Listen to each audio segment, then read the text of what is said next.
What's up, everybody? I hope you are well. Thank you, Spencer, for having me on again. Year two of StarBloom. I've been blessed to know Spencer for many years now, and I'm grateful that he's opened the stage for so many amazing speakers, dot connectors, truthers, way showers, really the future of where humanity is headed. And I applaud and I thank all of you that have been speaking here today and yesterday, and those that are watching the replay. And for many years to come, this will be such a key piece in our evolution going forward of what Spencer's put together, along with his whole team, the back end. So I'm very grateful to be here. I'm very grateful to share how to come out better in life. It's such a piece of who I am and what I've stood for and what I've gone through in my life, and really to empower you to truly come out better. So also on behalf of Wakewater Co., we're blessed to help sponsor this event to make it happen.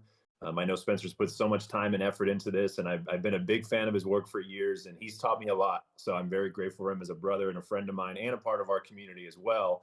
And with that said, let's dive in. Let's dive in on how to come out better. And I want to just start just briefly with who I am. My name is Chris O'Brien. I was born and raised in California. Grew up completely, you can say, in the matrix. Very left brain in terms of how things were done.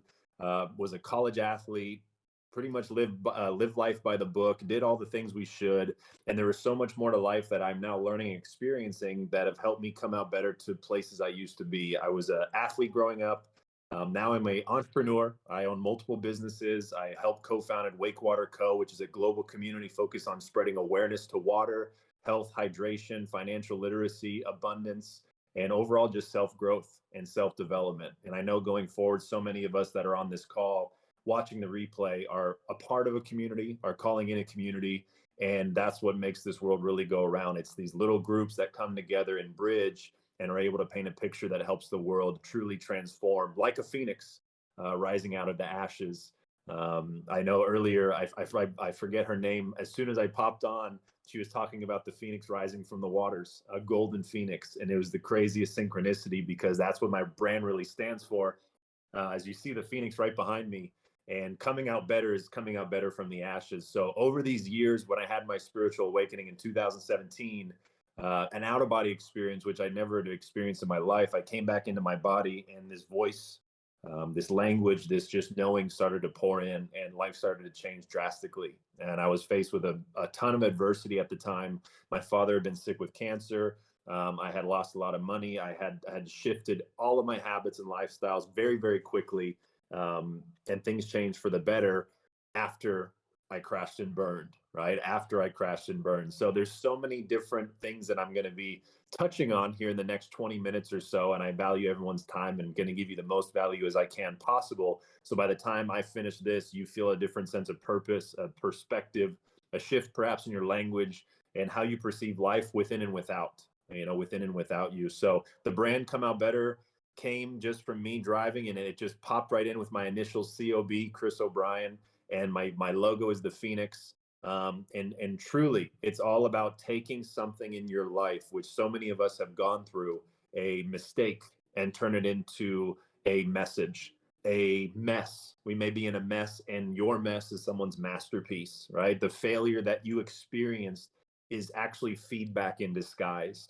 And so I talk a lot about these things with language and our ability to take something that what isn't and turn it into what is. I talk about there's two sides of the coin. And for many of us, we tend to focus on one side only, and that's just the lack, what we're not capable of, what we're fearful of, wouldn't, couldn't, shouldn't, didn't, can't, won't, maybe, try, I think. All of this language that I used to speak over and over kept creating this same reality loop that I kept living in. And that's what I started to see in the world. So wherever you are in life and wherever I teach people, whether I'm working with them in business and coaching, even in awakening, I call my niche, so to speak, is like a subconscious coach, because I love talking to people through their subconscious rather than the conscious mind. And a principle that you can write down that I would recommend you implementing more in your life is to ask more questions to get more answers. So much of our world, I actually have a little whiteboard just to give you guys reference. So much of our world, right, we're using this, and it's very linear, and we're trying to talk over each other. we're saying who's right and who's wrong. You should eat this, not that. You should believe this, not that. We actually aren't listening to each other. We've forgotten this ability to listen. And most importantly, we've forgotten our ability, right, to ask more questions. And you can see, just like nature does, it actually has a curve. When you're here, this is what you're going to see in the cities. Straight lines everywhere, windows, boxes, laptops, screens. And in my opinion, and what I've experienced, we've completely boxed ourselves in. We've completely boxed ourselves in a part of our brain, the left hemisphere, so to speak, which has created this lack, which has created this inability to connect with our intuition, which has separated us from a higher connection and a source, a God, an all power, whatever you like to call it. And so as you move throughout your life, we all want answers. We're all choosing answers. Imagine if we had all the answers we were truly seeking and looking for, and we disguise it by working hard. We disguise it by trying to push and force. We try to control things that are out of our control. We overanalyze, we overthink, we can procrastinate, we can stimulate ourselves to run from our fears, run from our pains and emotions to feel. And that just keeps us running on that same loop. So my tip that I can give you first to how to come out better in life is, in your day and everyday life, whether it's in person, out loud, on social media, or even internally within your own kingdom, ask more questions and you will get more answers. And the more questions I started asking, the more answers started appearing and the more dots would start connecting, right? So that's such a very important premise in terms of coming out better. Come out of these statements and these talking over, replying, reacting. There's so many different ways we respond in life. And a great way to implement this shift is to simply ask more questions. Who, what, where, when, why, and how. It's like those simple questions. It's like the 5 W's, right? We're taught in school, yet they forgot to ask us the how. How does this work? How can I be better? How can I improve? Instead of, why can't I do this? What did I do wrong? And so as you start shifting your language, as you start shifting the words that come from your voice, the words that literally manifest out of you in a vibration that people feel, that people sense, that even though they may not understand what you're saying, it is felt because it's coming from a different place rather than your mind, it's coming from your heart. And that's such an important premise that I teach people as well with how to come out better in their life. Another concept that has really helped me tremendously, and that has helped many, many people that I've worked with, that I've connected with, that I've built with, that I've collaborated with, is this ability to dance. And no, it's not like a salsa dance. It's an ability to dance from a zoom in perspective. Okay, a zoom in perspective. What does that mean? It's things that you can control. It's things that you can put your focus on. It's things that you are capable of. It's things that you do in your everyday life, as simple as brushing your teeth, driving your car, typing up a paper. Those are things that you can zoom in, and the more present you are, the more intentional you are, the more you breathe and you can stay in your body, the better you can keep building that momentum. It's called like the compound effect, right? This compound effect will continue to build because a lot of us, we zoom out, which is a good thing. We zoom out and we can get overwhelmed. So the zoom out lens that I mentioned, right? When in doubt, zoom out. And now you really become a phoenix. You become that golden phoenix, that eagle that flies high above the earth. You can see the bigger picture. You realize this little hiccup, this problem you're having, this challenge that you're facing, when you zoom out, there are people in this world that would pray for those challenges. There are people in this world that are literally praying, and their bucket list is your bad day. And when you start dancing and you start seeing this bigger picture and you start seeing the overall zoom out lens, you can now take a deep breath, because we sometimes put so much pressure on ourselves. So ask more questions, use more question marks than exclamation marks, right? Look to transmute, just like the phoenix rises from the ashes. Let your vocabulary, let your language, let your subconscious beliefs, all these programs that were the old you, right? We're the old you, and let it crash, let it rise. And when it rises, come out better. And you upgrade that language, you upgrade those beliefs, you upgrade those parts of you. And I like to switch the word new year, right? We talk about, hey, there's a new year ahead. It's the now year. There is nothing new about the now. There is nothing new about the now. So by removing a letter and putting in an O instead of an E, you are now in the present moment. Because if it's constantly new, we're constantly chasing. And your ability to stay in the present with your language, with your breath, with your body, with your heart and mind and coherence is going to create tremendous results inside and out. Okay, so use those questions more, transmute more. That's going to help you come out better. And then at the end of the day, right, when you're on Instagram and you're in that scroll hole, or you're surfing YouTube and you just are overwhelmed and so much, if you're procrastinated, stimulated, overwhelmed, burnt out and stressed out, anxious, confused, almost numb, I've been there. I've lived in those ways for many years. And until I decided to come out of that better, I was trapped there. Usually what happens is we lose this connection to this present moment, and we have lost this ability to zoom out and realize so much of the thoughts, right? So much of this left brain analytical thinking, 99% of the time doesn't actually happen. It doesn't actually happen. And we carry this weight on our shoulders for so long. So practice the art of zooming in. When you have things to do, zoom in and focus, be present, be intentional.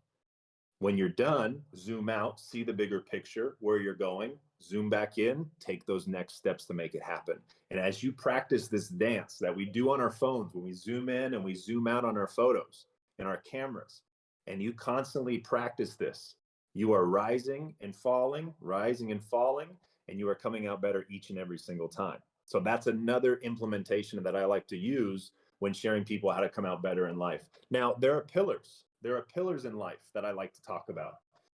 The pillars in life that I like to talk about are 5 simple pillars. Okay, these 5 simple pillars, which a lot of us know how, what, and where they fall in: physical, mental, spiritual, emotional, and financial. Now, this grid that we live in, this matrix, which in my opinion, we make the matrix with our own mind. We have created this fabricated illusion. That's why we say whatever out there is an illusion, right? Fear the illusion. We made it with our left hemisphere. This is the mental matrix. The left hemisphere of the brain, there's a left hemisphere and a right hemisphere. We all have it within us. The left hemisphere is responsible for language. It's responsible for logic, reason, math, science. Look out in the world. Where do you not see that everywhere? From the school systems, the education systems, the healthcare systems, pharmaceuticals, the banking system, the entertainment industry, the just about everything that has been manipulated and changed and tweaked from God's will to man's greed has become trapped in our left hemisphere. So when that happens, it's almost like only one part of our whole body is doing all the work for us. And it can be a lot. It can be a lot. And I used to do everything by myself. I had a fear of asking for help. And in order to rise again and again and again, and to come out better in life, reminder, you can do it. And it's easier with more than one. That's why there's brothers and sisters. That's why there's millions of people on this earth. That's why there's people that are leaving success clues. That's why there's people that are reaching out for help and finding like-minded people, soul fam, so to speak. So if your physical, mental, emotional, spiritual, and financial pillars in your life lack foundation, lack stability, lack clarity, structure, again, left brain concepts, yet for a divine purpose, there may be cracks and holes which cause a leak, and it's hard to pour into people when your glass is empty. So physically taking care of yourself, right? Redox, detox, or oxidation, positive and negative. It's the simplest way that I explain health and wellness. The more you can reduce, the better you may be. It's not always more is better, right? So there's a positive and a negative. A lot of us associate the negative with bad and a positive and good, where really it's flipped. So continue to clean your vessel, eat clean, drink good living water full of electrons and hydrogen, move your body, sleep well, practice your breath, get in the sun, touch the earth. Simple concepts for that. Second one is mental. Okay, the mental matrix. Our left brain is easily manipulated. It is very easy to control the masses simply by controlling the brain. Whether it's your brain waves, whether it's your cognition, whether it's your conscious, subconscious, unconscious mind, your mental capacity, mental health is just as important, and for some may believe, maybe more important than our physical health. So keep your mental health sharp. Take care of your mental health through supplementation, through rest, through meditation, red light therapy, sun gazing, right? Breathing, all these simple things that a lot of us know. It's just up to us to zoom in and take action and focus. And then you have your emotional body, the emotional pillars, which what we talk about in Wake Water Co., it's your water body. It's our water body. When was the last time you had a cry? I tell you, people ask me, what's been your greatest tool to come out better? It's been my tears. My tears. My tears transmute my fears. Your tears are connected to your heart, and that heart is a powerful, powerful device, a powerful generator that a lot of us have had broken, shattered, and closed off for so long. So when you have to have a good cry, let it flow, because each drop of water holds more information than you can even comprehend. Quadrillion bits of data in one drop of water. So let yourself feel, stay close to water, stay close to the rivers, stay close to the streams, the lakes, the oceans, stay close to your tears. 99% of your body at the molecular level is water, including your emotional body. And then your spiritual connection, having that connection to a greater source. For me, it's internal and external. It is both. And I found this through my awakening. There was something that connected my left hemisphere and my right hemisphere, and that's called a corpus callosum. And for some of you, you may have never heard of that term before, and I want to remind you it's in you right now. It's the part of your brain that holds left hemisphere and right hemisphere. And depending how you portray and look at things, man and God, mankind, woman, man, and God. And that is the connection within. And then everything you interpret externally, it is hard to do without that capacity. So stay close to your heart, stay close to your right brain, which most of us have never accessed. You can access through music. You can access it through colors. You can access it through play, through sound, through feeling, through intuition, things that we were never taught. Have that strong connection spiritually to come out better. And the last one is financial. For those that aren't aware, we are going through a financial shift. The way money is moved, the way money is created, the way money is shared, the way money is stored, invested, allocated, expensed, processed, transacted, and transmuted is happening right before our eyes. This global system that has enslaved humanity for so long has been propped up by a fictitious piece of paper that has literally kept people stuck in cycles for so long. So make sure your mental health is strong, your emotional, your spiritual, and your financial health. I teach people starting a budget, creating an expense report, knowing what goes in and what goes out, where to invest, where to allocate, where to build. Instead of working for money, have money work for you so you can help build this planet. So many of you on this call want to create a new Earth. And now you know it's a now Earth. And to do that, it will take capital. It will take teamwork. It will take communication. It will take connection, community, collaboration. And that's what Wake Water Co. truly stands for. That CO are all those names. So build your financial health, educate yourself, learn the basics. And when you put these 5 pillars together, because all of these pillars are things you can control, that will help you truly come out better. So to recap everything, okay? Coming out better, focus on what is in your life. Acceptance, knowing, clarity, choice, choose. It is done, faith, I can, I will. Take a what isn't and transmute it to the what is. Remember, your mess is a masterpiece. Your mistake is a message. Your failure is a feedback. And when you are in doubt, I love to say, zoom out. Open up your wings and fly high. You zoom out, see the bigger picture, take a breath, zoom in, and control what you can. Focus on the physical, focus on the mental, emotional, spiritual, financial pillars of your life. Those are things you can control. And you may realize that for the first time here today, that you can control. And when you truly put those things together, when you truly tie that in as one source, broken down into a bunch of bits and put together just like a Rubik's Cube, you have now a great equation to come out better in your life. Okay. So I thank you guys for your time. Thank you for this stage, Spencer. I believe we're right at perfect 20-minute mark. Couldn't have planned it better. And I'm grateful for you all. And I look forward to collaborating at Come Out Better, comeoutbetter.com. Hit me up on Instagram. I got my Telegram channel. I know Spencer's going to share all that. So it's an honor. It's a pleasure. Thank you all those who are speaking your truth and lighting up the world one person at a time. And truly the best is yet to come.